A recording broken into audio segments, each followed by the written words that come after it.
Sydney, एक ऐसा शहर जो अपनी चमकती रातों, समुद्र की लहरों और खूबसूरत जिंदगी के लिए जाना जाता है। लेकिन किसी ने सोचा भी नहीं था कि यही शहर कुछ ही दिनों में डर की राजधानी बन जाएगा। रात के ठीक 2:17 डार्लिंग हार्बर के पास एक सुनसान गली, सड़क पर बारिश का पानी जमा था और स्ट्रीट लाइट की पीली रोशनी उस पानी में कांप रही थी। इसी बीच एक लड़की भागती हुई दिखाई दी। उसकी सांसें टूटी हुई थीं, चेहरा खौफ से सफेद और आंखों में बस एक ही सवाल, क्या आज मैं बच पाऊंगी? अगले ही पल एक तेज चीख और फिर खामोशी। सुबह जब पुलिस वहां पहुंची तो लाश के पास एक लकड़ी की छोटी सी तख्ती रखी थी। उस पर काले मार्कर से सिर्फ 2 शब्द लिखे थे, हेल्प मी। ये सिडनी की पहली मर्डर नहीं थी। पिछले 3 हफ्तों में 6 जवान लड़कियां, उम्र 10 से 20 के बीच, कोई स्टूडेंट, कोई मॉडल, कोई कैफे में काम करने वाली, सबका पैटर्न एक जैसा, रात अकेली और हर लाश के पास वही तख्ती, हेल्प मी। मीडिया ने इस कातिल को नाम दे दिया था, the help me killer. Sydney police headquarter, सुबह के 9 बजे। कमरे में सन्नाटा था। टीवी स्क्रीन पर के मरी लड़कियों की तस्वीरें चल रही थीं और उन सबके सामने खड़ा था एक आदमी, डिटेक्टिव बेरेलेक गोम्स, उम्र करीब 20 साल, चेहरे पर हल्की दाढ़ी, आंखों में थकान, लेकिन उससे ज्यादा गुस्सा। बेरेलेक ने स्क्रीन की तरफ देखा और बोला, यह कोई सीरियल किलर नहीं है, यह कोई मैसेज छोड़ रहा है। पूरे कमरे ने उसकी तरफ देखा। हेल्प मी, यह शब्द वो नहीं लिख रहा जो मार रहा है, यह शब्द वो लिखवा रहा है जो मर रही है। कमरे में ठंडक फैल गई। बेरेलेक गोम्स का अतीत आसान नहीं था। 5 साल पहले उसकी पत्नी लापता हो गई थी। कोई लाश नहीं, कोई सबूत नहीं, सिर्फ एक खाली कार और ड्राइविंग सीट पर पड़ा एक कागज। उस पर भी लिखा था, हेल्प मी। उस केस को कभी बंद नहीं किया गया और शायद इसी वजह से यह केस बेरेलेक के लिए पर्सनल था। अगली रात सिडनी के एक अपार्टमेंट में 30 साल की लड़की एलिसा मोरिस वो लाइव वीडियो बना रही थी, हंस रही थी, कमेंट्स पढ़ रही थी। अचानक उसके चेहरे का रंग बदल गया। कैमरे के पीछे कोई खड़ा था। वीडियो अचानक बंद हो गया। 3 घंटे बाद पुलिस को कॉल मिला और फिर वही कहानी, लाश और तख्ती, हेल्प मी। लेकिन इस बार बेरेलेक ने तख्ती के पीछे कुछ देखा, एक उंगली का निशान जो जानबूझकर छोड़ा गया था। और तभी उसे समझ आ गया, कातिल अब उसे चुनौती दे रहा है। सिडनी पुलिस हेडक्वार्टर की छत पर बारिश गिर रही थी। हर बूथ के साथ शहर का डर और गहराता जा रहा था। डिटेक्टिव बेरेलेक गोम्स अकेला खड़ा था, हाथ में वही तख्ती जिस पर फिर से लिखा था, हेल्प मी। लेकिन इस बार उसकी आंखें शब्दों पर नहीं, लकड़ी के किनारे पर जमी एक बारीक सी खरोंच पर टिकी थीं। यह कोई आम निशान नहीं था, यह जानबूझकर बनाया गया था, जैसे कोई कहना चाहता हो, तुम करीब आ चुके हो, लेकिन अभी नहीं। रात के ठीक 9:26 बेरेलेक के फोन की स्क्रीन जली। Unknown number. उसने कॉल उठाई। दूसरी तरफ पहले खामोशी, फिर एक धीमी टूटी हुई औरत की आवाज, डिटेक्टिव गोम्स, आप मेरी आवाज सुन पा रहे हैं ना? बेरेलेक की सांसें तेज हो गई। तुम कौन हो? दूसरी तरफ हल्की हंसी, आप जिसे ढूंढ रहे हैं वो नहीं, लेकिन जो मर रही है उनमें से एक। और फिर कॉल कट। अगले ही पल सिडनी के एक सबर्ब में अलार्म बज उठा। एक खाली गोदाम, अंदर अंधेरा और फर्श पर खून से बने पैरों के निशान। दीवार पर लिखा था, शी एस्क्ड फॉर हेल्प। इस बार कोई तख्ती नहीं थी। बेरेलेक वहां पहुंचा। उसने पूरे गोदाम को देखा, कोई लाश नहीं, लेकिन एक चीज, एक छोटी सी डायरी। डायरी की आखिरी लाइन, अगर मैं मर जाऊं तो यह समझ लेना कि कातिल अकेला नहीं है।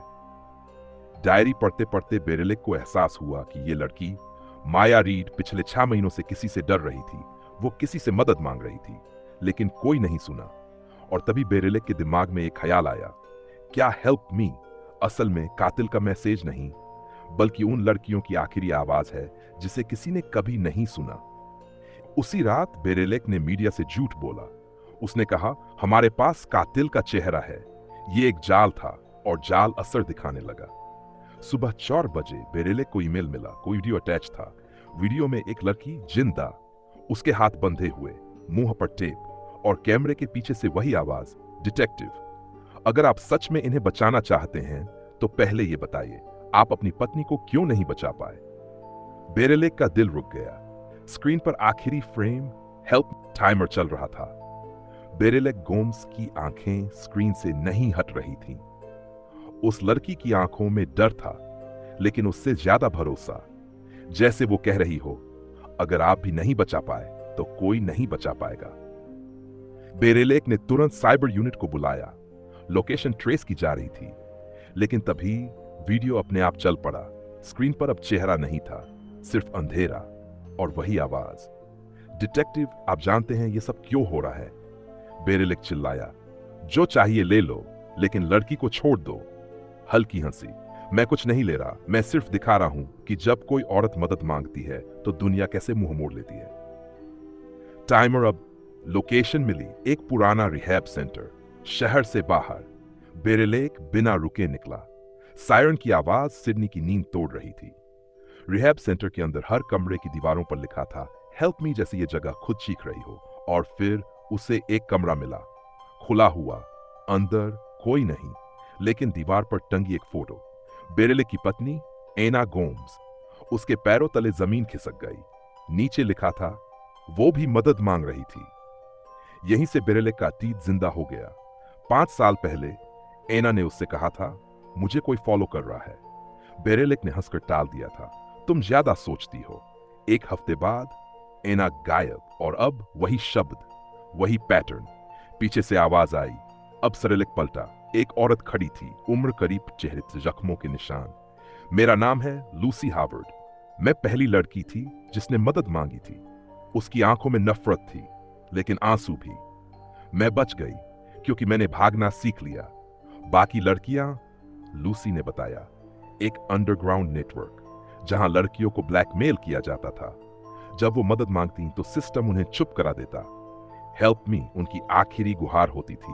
और कातिल, वो कोई एक इंसान नहीं है डिटेक्टिव, वो एक सोच है। अचानक एक गोली चली, लूसी गिर पड़ी। पीछे से आवाज, आप बहुत ज्यादा जान गए हैं गोम्स। पुलिस की वर्दी में। बेरेले की आंखें खुली की खुली रह गईं।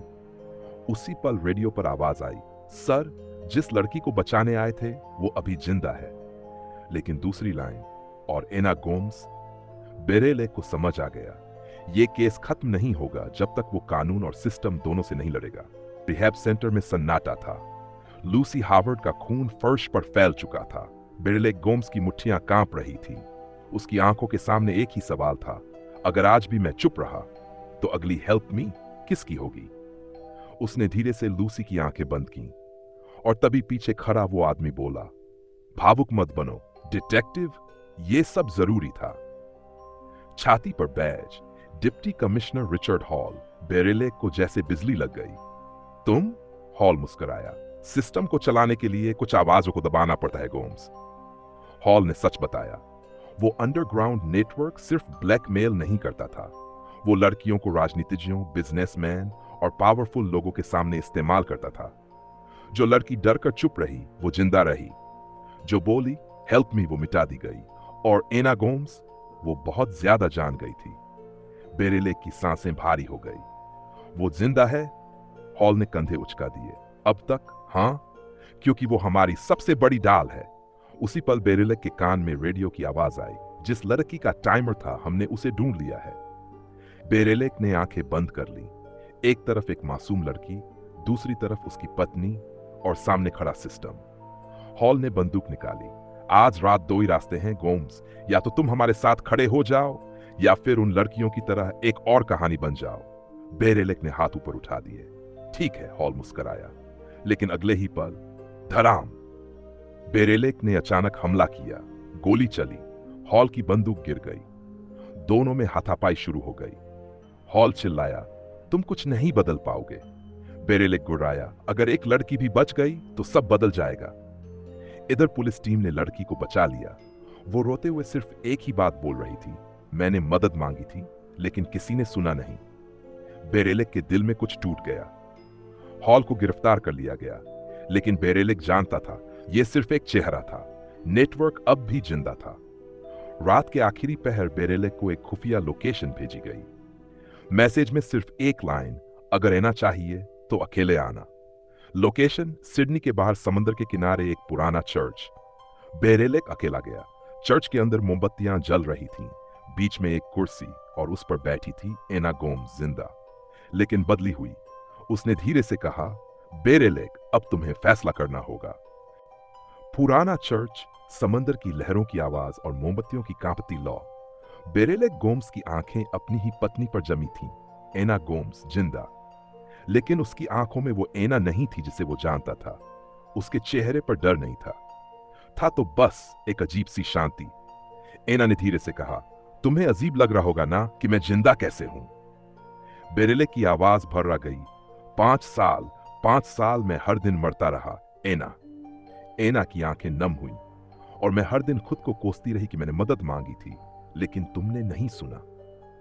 एना ने सच बताया। वो नेटवर्क सिर्फ लड़कियों को नहीं मारता था, वो कुछ लड़कियों को तोड़ देता था। उन्हें इतना डराया जाता कि वो सिस्टम का हिस्सा बन जाएं। या तो मर जाओ या फिर हमारी आवाज बन जाओ। एना ने दूसरा रास्ता चुना, जिंदा रहने का, लेकिन उसकी कीमत थी खुद को खो देना। अचानक चर्च के दरवाजे बंद हो गए। अंधेरे से आवाज आई तो मिल ही गए पति पत्नी। एक आदमी सामने आया, सादा कपड़े, शांत चेहरा। यही था असली मास्टरमाइंड। वो बोला, डिटेक्टिव गोम्स, आपको हमने इसलिए चुना कि सिस्टम पर भरोसा करते थे। और आपकी पत्नी, क्योंकि उसने सवाल पूछे। उसने एक फाइल मेज पर रख दी। उसमें बड़े नाम, पुलिस, नेता, जज, मीडिया, पूरा सिस्टम। अगर ये बाहर गया तो शहर जल जाएगा। मास्टरमाइंड ने एना की तरफ देखा। अब बोलो, किसे बचाना है, इस शहर को या इन लड़कियों की यादों को? बेरेलेक समझ गया। इंसाफ का मतलब हर बार अदालत नहीं होता। उसने बंदूक उठाई, लेकिन मास्टरमाइंड पर नहीं। उसने चर्च की छत की तरफ फायर किया। मोमबत्तियां गिर गई, आग फैल गई, अलार्म बज उठा। और उसी अफरा तफरी में बेरेलेक ने वो फाइल उठा ली। पुलिस, मीडिया, इंटरनेशनल एजेंसियां, सबको एक साथ सबूत भेजे गए। नाम छुपाए नहीं गए, चेहरे मिटाए नहीं गए। सिडनी हिल गया, नेटवर्क टूटा, गिरफ्तारियां हुई, कुछ ने खुदकुशी की। और एना, उसने खुद सामने आकर गवाही दी। उसने कहा, मैंने मदद मांगी थी, अब मैं गवाही दे रही हूं। 6 महीने बाद सिडनी की एक दीवार पर किसी ने लिखा, हेल्प मी, लेकिन इस बार नीचे एक और लाइन थी। अब हम सुनते हैं।